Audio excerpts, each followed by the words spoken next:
Hello and welcome to our program Where God Weeps, a program where we talk about the situation of the suffering and persecuted Christians around the world.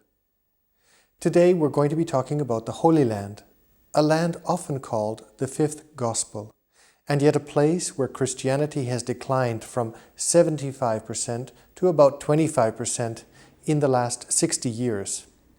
To tell us more about the lives of Christians in the Holy Land and the challenges that they face, it is my great privilege to welcome the Latin Patriarch of the Latin Patriarchate in Jerusalem, His Excellency Archbishop Fouad Twal. Welcome, Your Beatitude, and thank you for being with us here today in our program. I'm grateful for the invitation from here, from Rome and from Jerusalem. I send my best wishes, assurance of our prayers to our public.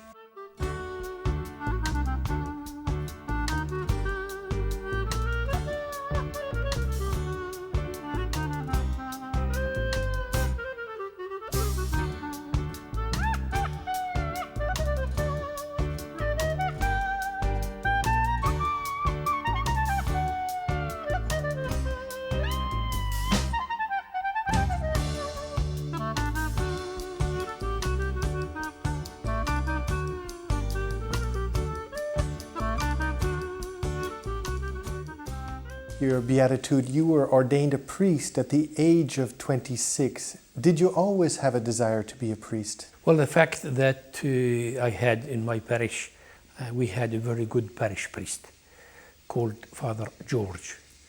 And really I wanted to be like him only. Yeah, I never thought about what means priesthood, what means salvation, what means all these spiritual dimensions. I wanted just to be good like him. What was it about him? Well, he used to visit the families, the poor families, and as Chierichetto, I accompanied him to visit these families, the widows, the poor families, and was amazed, wondered his generosity, his charity, his love for these people, and I wanted to be like him. Was it difficult to become a priest in a country where Christians are such a minority? No, as seminarians, we have no problems. We were very well protected in the seminary, and in the same time, in my time, being a priest or being religious, it was in the same time a social promotion. Yeah. And I remember a little bit, Mama was with me 100%. Many other members of the tribe, more than family, were against. Why? They are a little bit communist. And they said, we don't want to lose this young man. But I think with the prayer of many benefactors and Mama and so on, it was okay. At the end, everybody was happy to see me ordained priest. You were then ordained the Latin Patriarch in June of 2008. What was your reaction when you heard of your appointment? Well, the fact I was Archbishop in Tunisia, North Africa, and at the same time President of the Bishop Conference of North Africa. But we have to remember that I never lost any meeting of the Bishop Conference with the Middle East, of Jerusalem. I attended all their meetings to see I never cut with my diocese, with Jerusalem, with the Patriarchate. So when they asked me this, well, in the beginning I was a little bit afraid. Afraid? Afraid, yeah. Big responsibility, big challenges, big problems, and I knew the problems, the challenges, the situation. Then the Apostolic Nuntius said, look, the Holy Father waits this answer. After 2-3 days, I said, if the Holy Father wants me to be there, we rely on God's help and God's benediction. You are responsible for approximately 70,000 believers in one of the most politically and religiously complicated regions in the world. How do you shepherd in such an area, in such an environment? Well, thank you. First of all, I want to correct this number is not quite. I think we have more than this number, and we have to remember that whether in Jordan or in Israel, we have about 100,000 only workers, the refugees from Filipino, from India, from Sri Lanka. And for me, these are souls. And I feel in front of God, from the history, that I am responsible about them. Maybe the 75 or 80,000 are local Latin, indigenous. Right, indigenous, local, yeah. But we don't forget this, about 40,000 in Israel and 45,000 in Jordan, only Filipinos. And so appointed other priests to take care of them, to attend them, to ensure the religious service. And it is a richness in this meaning that while we lose people with immigration, we have other people coming to enrich our church with their presence, with their piety, with their good example. Yeah. You have served 18 years in the diplomatic service. What did those years teach you in preparation for your role now in the Holy Land? I think that what helped me in Jerusalem from the past is this experience outside Jerusalem. This kind of service gives us a world dimension of the church. It is not limited to one diocese, one parish, one country.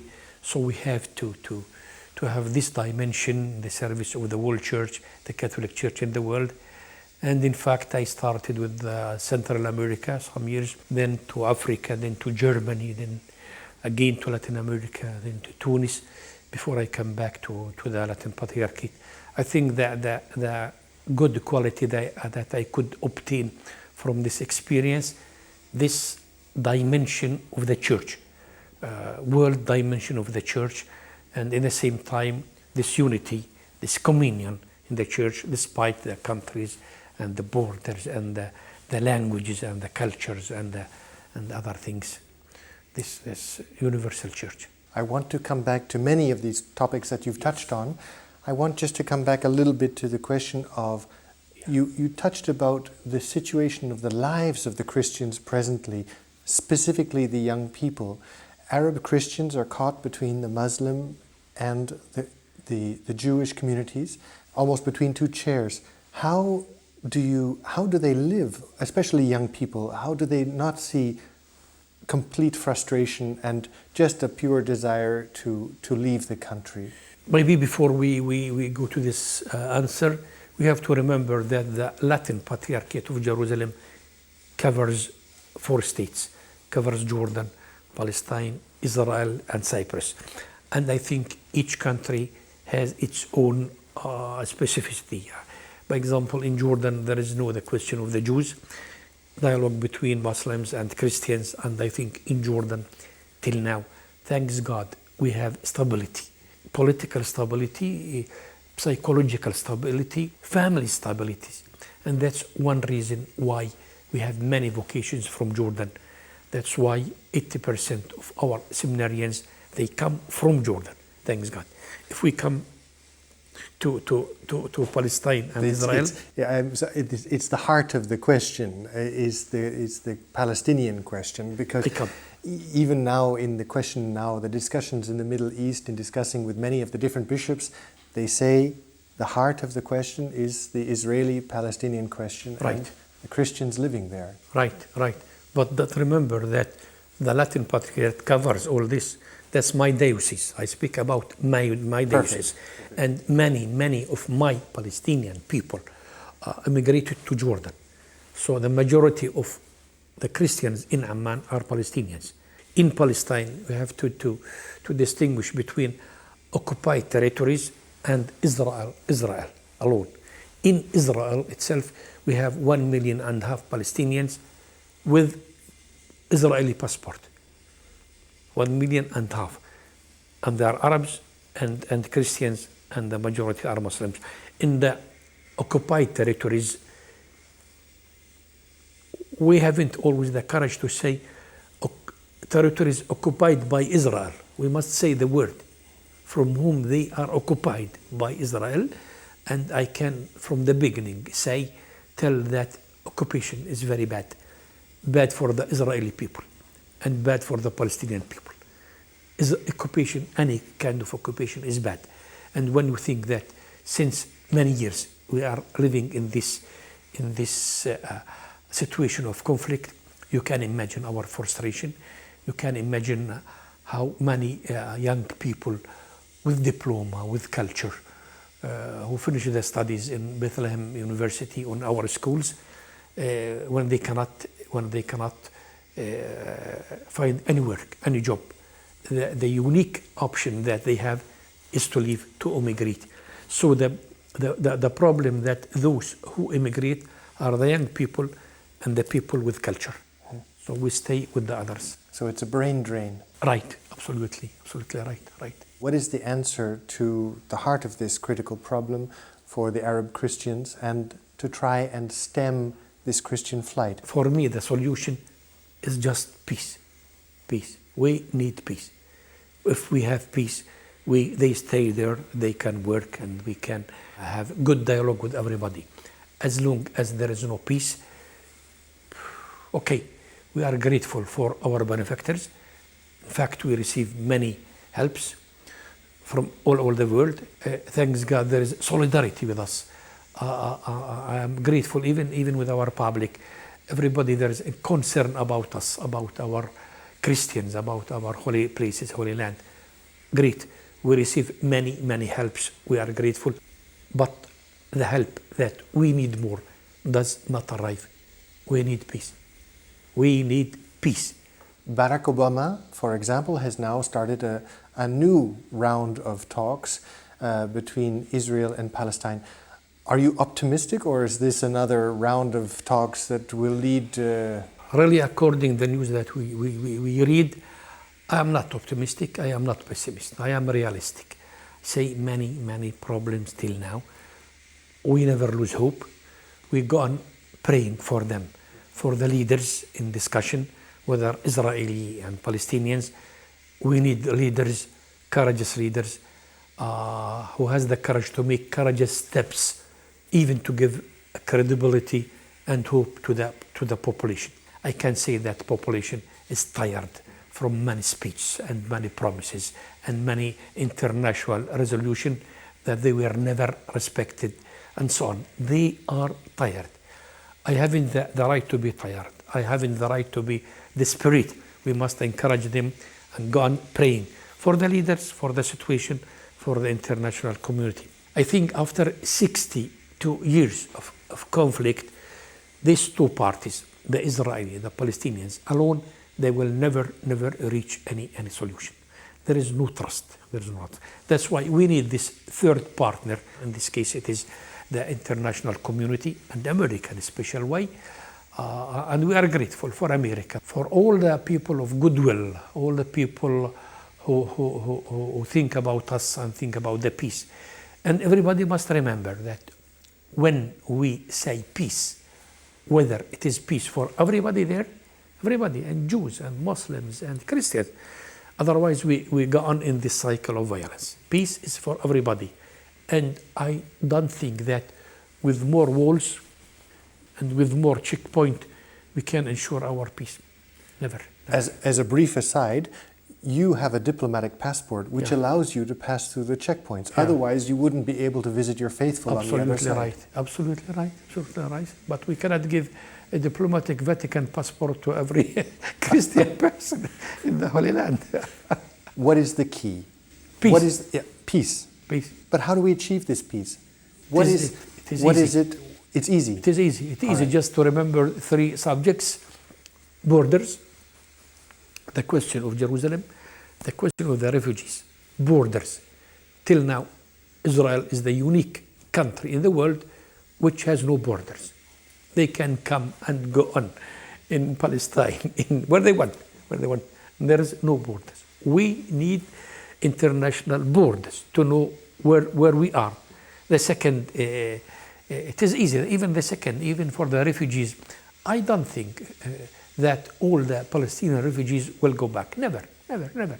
Any Palestinian refugee who is in Canada, in the States, who is in Jordan, and already settled with his family and work and fabric, will never come back to work with the Palestinians or to work with Israel. Never. Maybe some people from the refugee camp in Jordan, they can come back. So it is easy for me to accept this principle that Israel uses for his citizens to bring them back and to bring some thousand Palestinians. We can, and the others we can give them, reparation, some money. So I want to understand, because you mentioned 3 points. Yeah. Borders. Yeah. The second point is Refugees. refugees. Third one is Jerusalem. Jerusalem, that they refused, they preferred not to touch the argument because it is complicated. Jerusalem. But I think it is not so complicated. But the Israelis see this as Jerusalem as their exclusive capital. Everybody sees that. Even I say that. But as we are condemned to live together, we must accept the compromise. To understand that they don't have a right, a theocratic right to the soil, because in the end of the day, we're talking about land. Sure. And shouldn't we separate and say it's not the land that's holy, we are holy? Well, that's a good dream to separate this, but knowing the very fanatic parties of Israel, knowing the other side, the fanatic Palestinian Muslim people, this dream to separate both, I don't think that during my life and your life we can realize that. We cannot. We must accept. We must accept to know that the question of Jerusalem and all the Holy Land, first of all, is a question, political question, absolutely, with a spiritual dimension that we cannot forget. That's why even the political one they discuss about a solution, they have not the right to forget us as religions, as leaders, that what we can do to help them to reach a solution. A political solution without the religious aspect is impossible. We are there to help them to find the solution, and willingly we can give our experience, our faith, and what we can do. What is the critical role that Christians play as a bridge between these two communities? First of all, the critical is the international community must remember that we are there. Often they take decisions, political decisions, without thinking, regardless to our presence, and often some wrong steps in the Occident, and we pay the consequences. We Christians, sometimes we are identified with the Christian Occident, when the Occident is not very, very Christian. Exactly. So we are identified with them, and we pay the price. And sometimes from the Occident, we are identified with the Muslims population, and because we pay the price. Arab. Because we are Arabs, and I am Arab, 100% Arab. I am from the desert. I am proud to be what I am. I have no complex to be what I am. But I think with this richness, to be in the same time Arab, and to have the culture and the faith and the Bible and the gospel and the Lord, I think we can play a small role as mediation, as a bridge between this population in conflict. And the fact that the Christians bring forgiveness to the table, which is something that within the Israeli culture and perhaps the Muslim culture as well is not. No, you are absolutely right. Am I not right? No, you are absolutely right. I give the example of what we have in Jerusalem. We have Council of Interfaith Institutions Council. It is composed from religious leaders, Muslims and the Rabbinate of Haifa, Jerusalem, and we, religious leaders, Patriarchate and Protestant, Orthodox and Catholic. We have this meeting each 2-3 months to say what we can do to our faithful, each one with his respective people. And well, the Israeli speaks all the time about security, and the Palestinian one, occupation. They cannot go outside this antiphona. Meanwhile, we Christians, we come with our forgiveness, with our charity, and they look to us like some amazed people from where you are coming. But we have, and we must have the courage to speak about forgiveness and start again, about charity, about collaboration. We must say that. We are not always have a good answer, but we say that. We've talked a little bit about the political. What about the activities, your activities within the Holy Land to keep the young people? What programs do you have in place? How do you motivate young families to stay and say, the Christian presence is vital in this country? You are absolutely right. We do our best, and we rely even on the solidarity of the Christian from outside, from the Universal Church. We must, it is a question of culture and faith. The Christians in the Holy Land, first of all, must understand that their presence there is a mission, a vocation. And any mission in our life has its own crosses and problems and suffering, and they must accept that. Everything difficult in the Holy Land must bring us back to the gospel, to remember the words of the Lord when he said, if anybody wants to follow me, he must bear his cross and follow me. We must take this dramatic dimension in our life and accept this challenge. If they don't accept this challenge, normal, they will have the option to immigrate. That's the first question, culture and faith. Then from our side, we have to find many jobs for them. So work for them. Accommodation. I know, for example, that the Latin Patriarchate has been very involved in purchasing and developing apartments. It is a housing project, right? Why is accommodation such a problem, for example? Well, I think that the situation is so difficult that a young Christian couple will be unable to build a house alone. Cannot, never. So, under the umbrella of the Patriarchate, we did many project housing.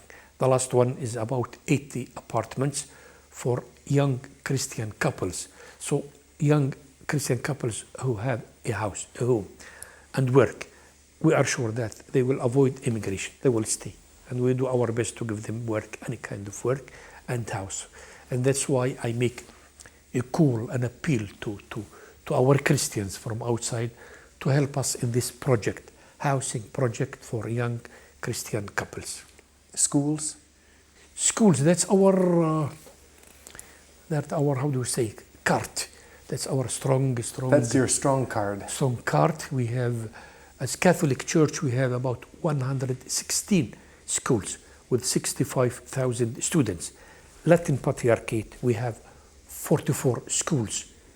Jordan, Palestine, and Galilee, with 23,000 students. And remember that a school, it is Catholic school, but in the same time, it is open to everybody. To the Muslim community? Muslim community, Orthodox, to everybody. And the school in this case becomes a local for more dialogue, more knowledge.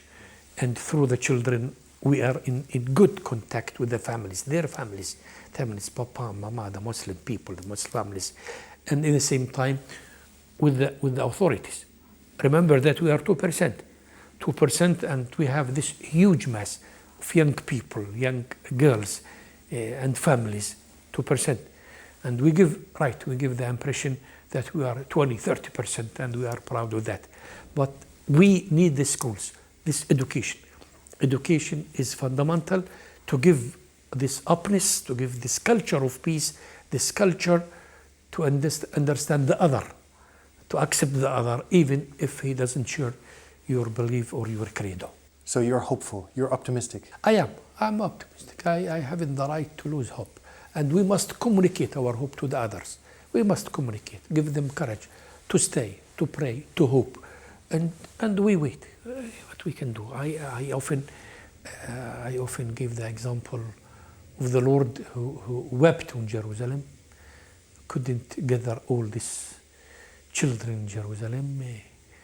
Sometimes we follow his example. Why we weep and we pray and we wait and we do what we can do to gather all the sons of the children of Jerusalem in one city that must recover its vocation of city of peace, not violence, Jerusalem.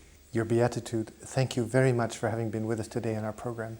God bless you all, and God bless our public. Thank you. Thank you, ladies and gentlemen, for having been with us today on Where God Weeps. And if you'd like to know more about the situation facing Christians in the Holy Land, or perhaps how you might be able to help, I would ask you to look at the contact information at the end of this program, and we look forward to seeing you next week. Take care.